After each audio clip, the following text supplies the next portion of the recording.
Welcome to Sarah Speaks, and today I am speaking on the parable of the prodigal son, which is based from Luke 15.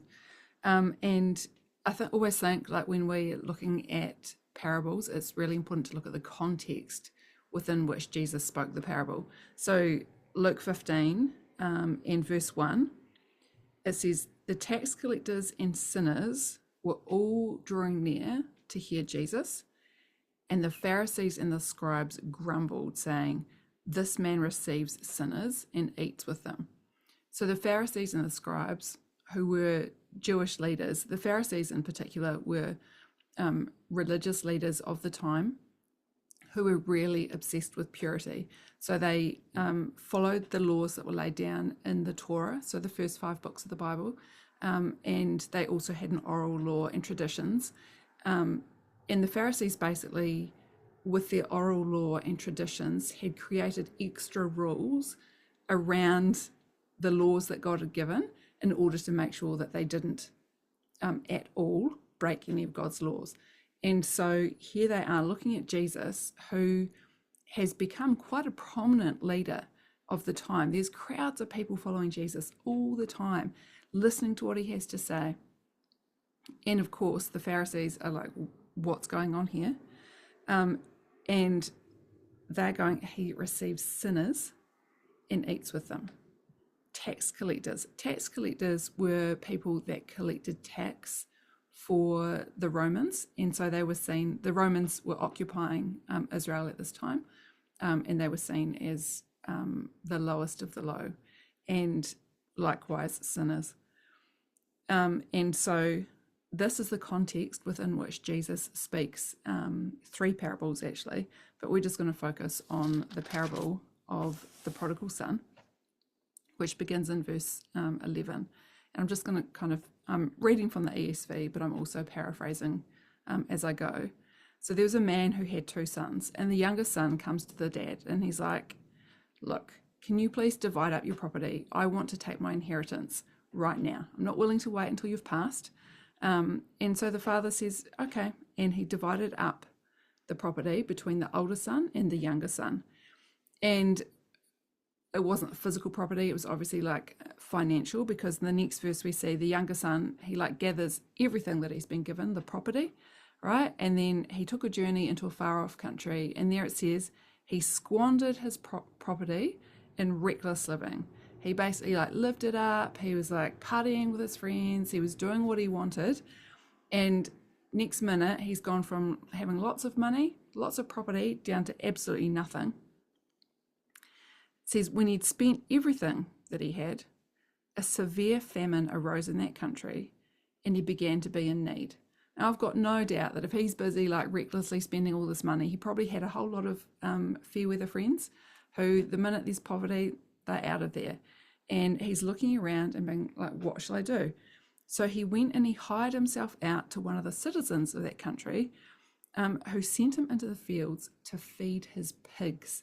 Now, to a Jew, pigs were also like one of the worst animals. The Jews had strict laws around what animals they could eat or not eat, and animals that had what's called a cloven hoof. So if you think cows, sheep, goats, they were all okay to eat. Other animals, such as pigs, were seen as unclean. And so now here you have a Jew gone into poverty, is now feeding pigs, the lowest of the low type of job. Not only that, he is in the field with the pigs and looking at the food that he's feeding the pigs, and he's like, I want that. That's how desperately hungry he was. He's like, I want this. It says he was longing to be fed with the pods that the pigs ate, and no one gave him anything. So he is in absolute dire straits. While he's there in his absolute poverty, he starts thinking about the house that he grew up in. And he's like, how many of my father's hired servants have more than enough bread? I am perishing here with hunger. I'm actually dying. I am so hungry. I want to eat the slops with these pigs.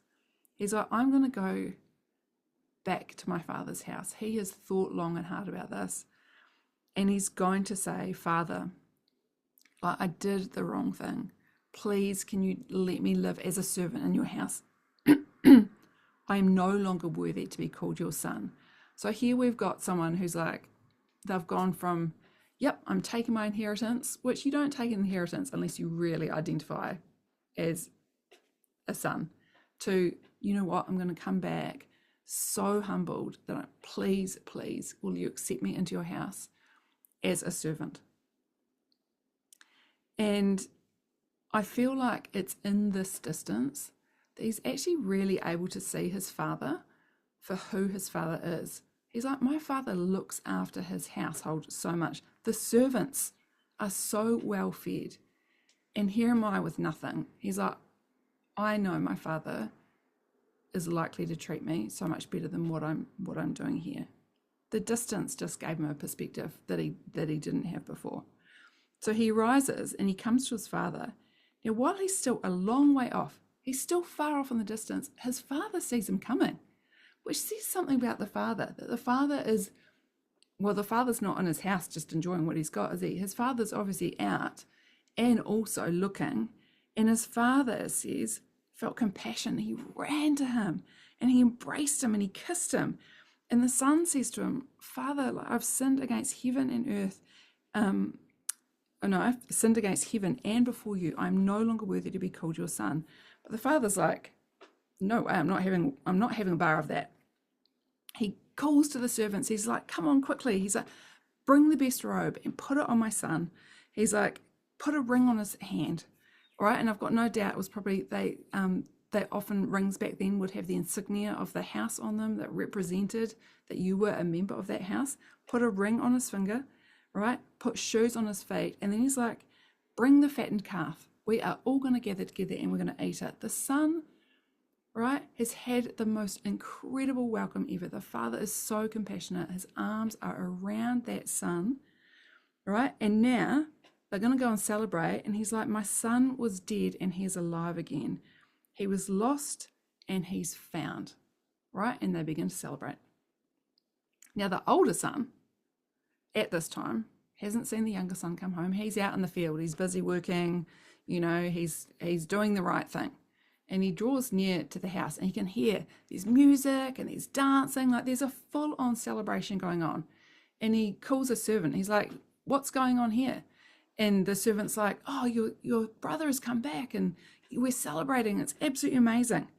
Your father has like killed the fatted calf because he's received him back safe and sound. Like, whoa, like this is amazing. The older son is like, I am not going into that house. This is not good enough. And he makes the father come out to him. And he says to the father, I have served you for all of these years. I've been right beside you. I've been doing the right thing. Everything you wanted me to do. I've been doing it without complaint, right? But you never even gave me a goat. Why haven't you given me something I could celebrate with my friends? And here is my brother. He went off and he squandered everything he had. And what are you doing? Like, you're actually celebrating his return? It's despicable, right? The older son does not happy at all. Right? And the father said, son, you're always with me. All that I have is actually yours. It's fitting to celebrate and be glad. For your brother was dead and now is alive. He was lost and he is found. And the point of Jesus' parables was to make the people that he was talking to think. To think. Well, it's a cool story. Okay, but what was the point of the story? The story is going to people, right? Pharisees that are like the older brother. God, I'm right here in your house. I'm doing the right thing. Everything that you say, I do exactly what you say, right? There's the Pharisees, the older brother who's like this, looking at the younger brother, these tax collectors, these sinners, and being like, oof, you know, the tax collectors and the sinners are crowding around Jesus. They're like, tell us about God. We want to know, like that. They want to know the heart of the Father.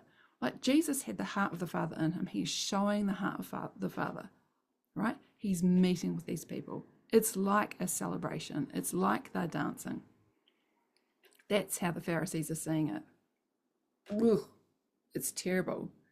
And the father is saying, this is amazing. These people were lost and now they're found. We should be celebrating, right? And I just think, like, the father himself has so much compassion. His arms were out around his son. The minute his son turns around and starts coming back from a long way away, the father's already looking out for him. And, you know, I mean, we all have to, when you read this, right, like I say, a parable is designed to make you think.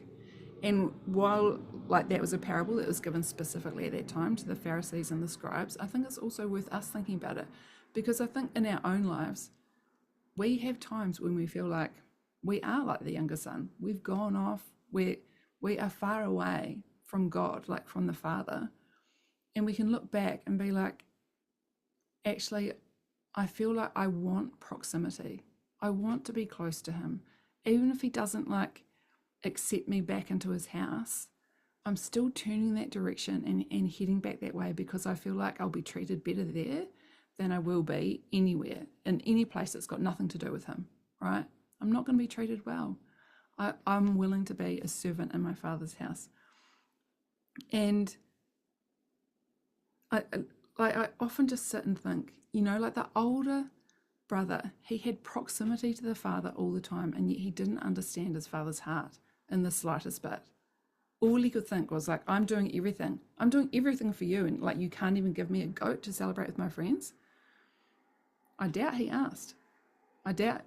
Because I can imagine if he said, can I have a goat to celebrate with my friends, the father would have been, yes, of course, right? The proximity did not mean that the older son understood the father's heart. The younger son went away. He could see his father for who his father really was, and he came back, and he was received with so much love and so much compassion, and he was given the best, and his return was celebrated. And I feel like it's just, I think sometimes when we feel so far away from God and we feel so distant, we feel like God will reject us if we try to come back. We haven't done anything that's going to please him. Like, why would he celebrate our return? But I really think, like, this shows his arms are open and he wants to receive us with absolute loving compassion. And I think, like, that's the piece I want to leave you with today. Like, how can you allow yourself to feel God's arms around you and to feel his loving compassion and his absolute joy and celebration that you've chosen to turn and to face him? That's what I get out of that parable. But sure, if you get something else out of the parable, like, share it below. I'd love to hear. Thanks for listening.